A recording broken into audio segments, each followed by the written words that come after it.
Gary here. Welcome to BookMob episode 70. Now, today's episode, I'm going to be talking about a quirky and mysterious book that I'd never heard of and just found out that existed a couple of days ago, a couple of weeks ago. Now, the book is called Space Relations, A Slightly Gothic Interplanetary Tale. It was written in 1973 by Donald Barr. Now, I don't know who Donald Barr was. You don't know who Donald Barr was. Well, maybe you do. All I know is he was an educator and he did some serious service in the Second World War for the Secret Service. And so he did a lot of weird shit. Anyway, I'm not going to say anything until I hear from this bloke that I saw on the Tucker Carlson network a couple of days ago. Let's go to the videotape. He dabbled in science fiction writing in his spare time. One of the books that he wrote is called Space Relations, and he wrote it right around this time that he hired Jeffrey Epstein. And I've read the book, and you can go read about it on Wikipedia. It's close enough to basically what the plot is if you want to get the idea of it. The long and short is... But you read the book? Oh, yeah, I have a copy. I make sure I get a copy of things like that. I've got a copy of... I went out and made sure I got a copy of the Architectural Digest and Washington Life magazines that profiled Tony Podesta's house and art collection, just in case It disappeared. it disappears. Yeah. And so, I got a copy of it. I read it. It's not a good book. It's a pulpy kind of L. Ron Hubbard style science fiction book, sort of. But the basic plot of it involves the main character who is kidnapped and sold into slavery on this alien planet that's ruled by 7 oligarchs who just have been corrupted by their power and their wealth to the point where they're basically insane, and they spend most of their time breeding young slaves and kidnapping children from around the universe to bring them home and use them as sex slaves. And the main character, he gets assigned or given to the one female oligarch on the planet, and at first, he's sort of one of her slaves and victims, but then she takes a liking to him, and he joins her and participates in what's going on. And there are scenes in there right near the beginning. There's a scene of these grotesque aliens that kidnap the guy. That they make one of them makes the prisoners watch while he. So these are the books that Donald Barr, former OSS agent, father of Bill Barr, the Attorney General who had Jeffrey Epstein arrested and oversaw his death. These are the kind of books that he was writing at the time that he hired the most notorious pedophile in American history. So whatever the odds of the first part were, you can probably add a few zeros to that, and we can keep adding zeros if you want. Yeah, so that was Daryl Cooper. I guess Daryl Cooper has been, he's maligned on one side of the historical record, and on the other side, he's most welcome. He's not, I wouldn't say he's a revisionist historian. I wouldn't say he's a hateful historian. I just say he's an historian who's looking at the facts that he wants to put forward and the facts that he thinks and considers to be his form or version of history. Now, if you watch the video, you got an understanding of where I was coming from when I talked about Donald Barr's book, Space Relations, A Slightly Gothic Interplanetary Tale, written in 1973. I couldn't find a copy of this book anywhere. It's not in publication. It's out of publication. I did find one on Amazon, and that was going to be a hardback version, and I'm not sure if it was the 1973 edition, but all I know is they wanted $883 for it. So fuck that, I'm not going to be paying that. I then did look further, and I found a recent copy for, and this is what they call a facsimile reprint. It's where someone basically takes an original book. Now, when they say facsimile reprint, I'm not sure if they mean as a POD or print on demand, or if they literally bloody photocopy the thing. Anyway, they wanted, and for the 1925 edition, through Biblio, which is a proxy through which another company called Obscure Books from Virginia, USA works. Now they wanted for this facsimile of the 1973 edition, they wanted $78.38 plus $36 postage. So that's a total of $109 for a book I may not want to read. So again, I passed up the offer and I decided to just go with this episode without reading the book. Anyway, so it just seems funny that a book with the Epstein connection has produced a very rare novel that commands a high price, even in the second, third, fourth, fifth hand book market. Regardless, I also looked up and tried to find any readers who had read Space Relations, A Slightly Gothic Interplanetary Tale. Now, I'm not sure if they always, because no one seems to use the second title, so I'm just going to be calling it Space Relations from now on. Now, there was a bloke on a website called Liminal States, and this was from 2021 by a gentleman called Ching Shi. Ching, C-H-I-H. I hope I got that right. Ching Shi. Anyway, he's read the book, and he's done a wonderful deep dive into the narrative, into the characters, and his take. This is on a blog post. His take has been to indicate how Jeffrey Epstein's island, paradise for some and hell for others, is basically the plot of this novel, because you've got the idea that you've got in the book Space Relations. You have a planet. I think it's called Kossar, the planet Kossar, and on this planet, the planet is run by 8 oligarchs. 7 of men and 1 is a woman. Now, these oligarchs control the entire country, or the entire world, and they are people who are in control with money, with power, with influence, and in a sense they have complete control over the lives of their minions.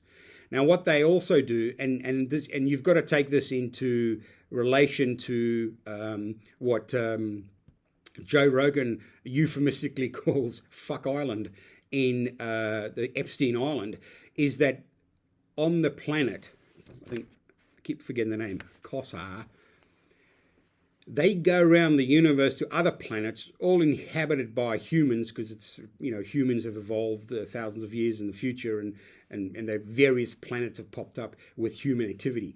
Anyway, on Kossar, they live a very hedonistic, a very sort of puritanical, selfish world where only the 8 oligarchs get to do what they want. Now, they employ pirates to sail around the universe and kidnap young humans and bring them to Kossar to have their way with them.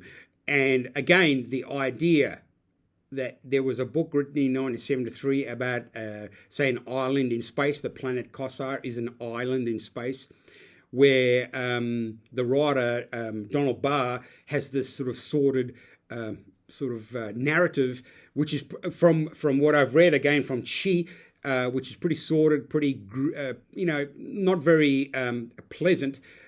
Almost from his own narrative, I'm kind of swaying away from ever wanting to read the book.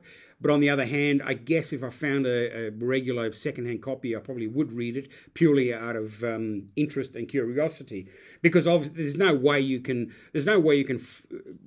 succinctly link the two. I just find it curious. And from Daryl Cooper's piece in my video at the beginning, you get the idea of where I'm coming from. Now, Epstein's investigators say the novel written by Donald Barr, a former OSS agent, and who's also happens to be the father of 2-time Attorney General Willian Barr, is rife with sexual slavery of children. I'm taking this from the blog post from Liminal States by Ching Shi in 2021. And anyway, he calls, most people say in the know, say that this is mostly false. Now, of course, the thing is, you're not going to say it's mostly true, are you? So if you're working within the intelligence community and this book slips out because maybe Donald Barr, I don't know, maybe out of an unconscious desperation, needed to tell a story of something that he was involved in some peripheral manner, and he just wanted to express maybe his disgust, maybe his being upset and knowing how things happen that he wrote this book. And now, from 1973, regardless of whether this book turns up or not in regular printing, people are always going to be questioning its validity as a novel as opposed to a secret message to the world about something horrible going on planet Earth in today's political history, not as a science fiction story set thousands of years in the future. So it's a clever way, I guess, of unburdening yourself of horrible thoughts. Now, she says, he says the play is plainly smut, is meant to be enjoyed by the reader. And he says, having established that, I'm not going to behold the examples of sadistic horniness unless it's some real eye-opening shit. Again, I'm quoting from She's 2021 blog post from Liminal States, which says, plying the dark undercurrents of the ages. So if you want to check it out, I'll put a link in the description so you can go look for yourself and see that I'm merely communicating what I've read about the thing. He said, I've been skimming a lot because it's a straight schlock for many chapters. Now, schlock is a word that's probably been used around since the 60s or 70s. It's schlock. Schlock horror is a euphemism for bloody, for bad acting, but at the end of the day, it's supposed to be entertaining. But all the schlock seems to be narrative bridging for the sake of an intensely eroticized scenes of torture and abuse. And again, this reminds me of the Pasolini film from the 70s called Salo, which is also highly criticized for its depiction of torture and abuse. But the whole point of the film was to actually demonstrate and highlight an actual real period in history, in Mussolini's history. After the fall of Mussolini, he moved to and he was rescued by Adolf Hitler. He moved to a part of Italy, and that area was called Salo. And Pasolini's film was made to demonstrate the ugliness and nastiness of that fascist regime, even after Mussolini fell from power. Okay, the author's solution to the class struggle on Kossar is to instate a bourgeois democracy in which real power is held by an oligarch elite, and the masses must struggle to live. So it's pretty on point there as to what Barr was himself knowing in his own day. The main character, Craig, is an ex-sex slave who was kidnapped and sent to Kossar. And after a number of years, he actually developed a relationship with the only female oligarch on the planet, and he develops a very, very close and personal relationship. So it's almost like the victim has become part of the problem, because Craig is then used as a kind of decoy to. And I think even in the Jeffrey Epstein case, there was some talk of former victims being coerced into becoming lures for other young people so they can get them onto the island. So the whole thing is pretty disgusting. All right, so he goes on to talk about how Barr was a schoolmaster, and as well as mentioning that he was a secret agent in World War II. And I can tell you one thing, anyone who worked in OCS in the Second World War did a lot of nasty, ugly, horrible human shit in order to get that job done. I mean, again, we never talk about what it costs to win wars, what it costs for people to, in order to get things done. History doesn't allow, or say popular fiction, we'll always talk about the 007 characters, the sort of fictional comic book heroes, when in fact the real men and women involved in sabotage and in spying, especially during a war, they literally have to do anything and everything, including murdering children. These things happen in war, and I think Barr was trying to explain that perhaps because of his heavy involvement as a agent in World War II, maybe he was just trying to unburden himself from some of the nasty things that he had to do. But anyway, someone brought Jeffrey Epstein into the Dalton School in New York, and basically gave him a job. And he gave Jeffrey Epstein this job with no teaching credentials. I think he had limited college, university time. So I think he was just a young man of I think he was 20, 21.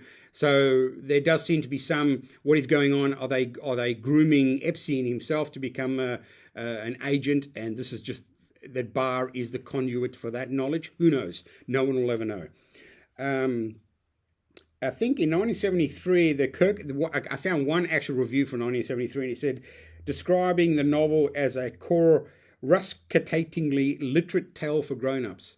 And I think I looked up that word, and I think it means an overwhelming good idea. So I don't know. I mean, who knows?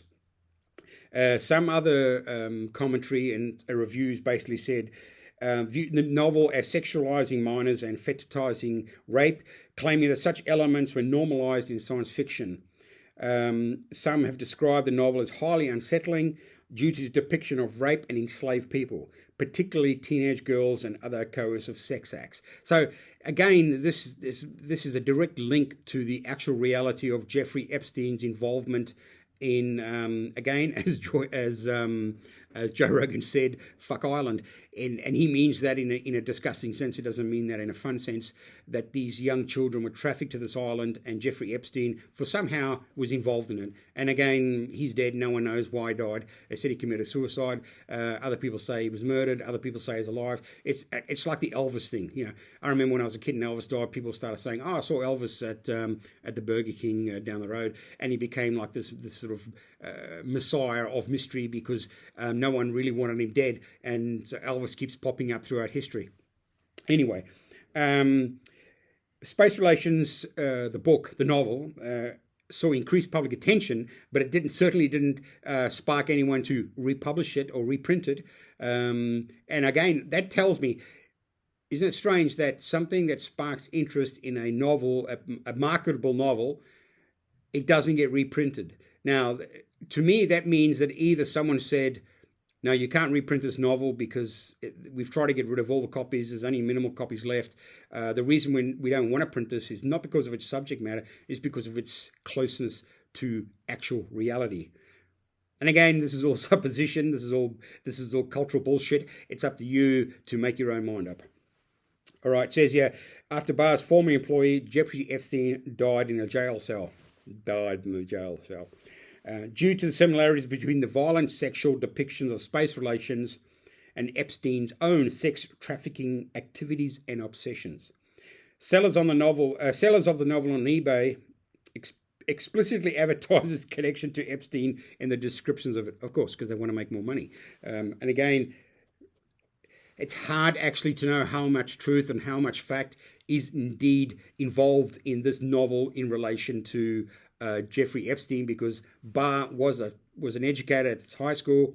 He only wrote 2 novels in his life, and both are unavailable on a mass scale.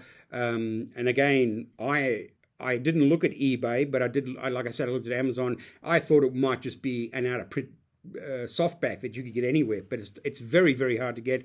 And I've been to a few secondhand bookshops in the last few weeks, and I can't find it. At the end of at the end of all these discussions, what comes out in the regular press is that there is no link, or there's no the evidence that there's a link between Jeffrey Epstein and Donald Barr hiring him as a teacher in the 1970s. So it's very, very difficult to know what the truth is. But again, what I'm saying to you is that Space Relations, a Slightly Gothic Interplanetary Tale, from the individual Ching Shi, who wrote a great in-depth analysis of the book in relation to the reality of Epstein's crimes. It's pretty interesting. Can we all make up our own history, just like Daryl Cooper has been accused of? You can pick your own facts, pick your own narrative, and fly with that. Yeah, of course. I just think there's so much information out there that it's impossible to know what the truth is. and all we can do is make our own minds up. Now, the only fact that I know of is that I can't get a copy of Space Relations anywhere. I mean, other than the $883 one and the facsimile reprint. And like I said, I've been to a few secondhand bookshops around Sydney, and I haven't been able to find it. And whenever I ask the bookshop owners, I think I've asked 3 of them, none of them have ever heard of Donald Barr, and only one of them ever heard of Space Relations. And obviously they just said, no, we don't have it, never had it, can't find it. So at the end of the day, I am doing this episode merely as a curiosity, okay?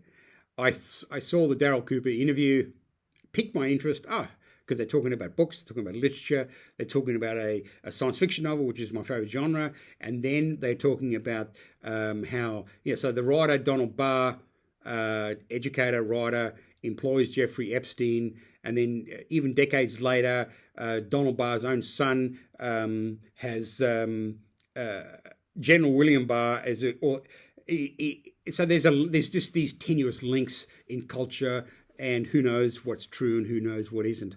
But it was a fun exploration for me to do, to discover how much of the world really knows about this novel by Donald Barr. And it was fun, and it was a curious literary expedition. So if you out there have read it, let me know. If you know where I can get a regular priced paperback, let me know. I'd appreciate it. All right, so I've just finished this great book, Mia, by Danielle Gals. It's really, really fascinating book about a nunnery run in the I think it was 960 AD, and it's got great characters, very well written, very spooky, very gothicy, and it's a good book. It kind of peters out towards the end, but ultimately it was a very, very fun read. So I highly recommend Mia by Danielle Giles. You let me know, because I'm always I'm always getting names wrong because I'm kind of uneducated. All right, so that was it for this episode, and I hope to see you next week. Have a good one, and I'll see you in the bookshops, or I'll see you in the secondhand shops, or I'll see you wherever.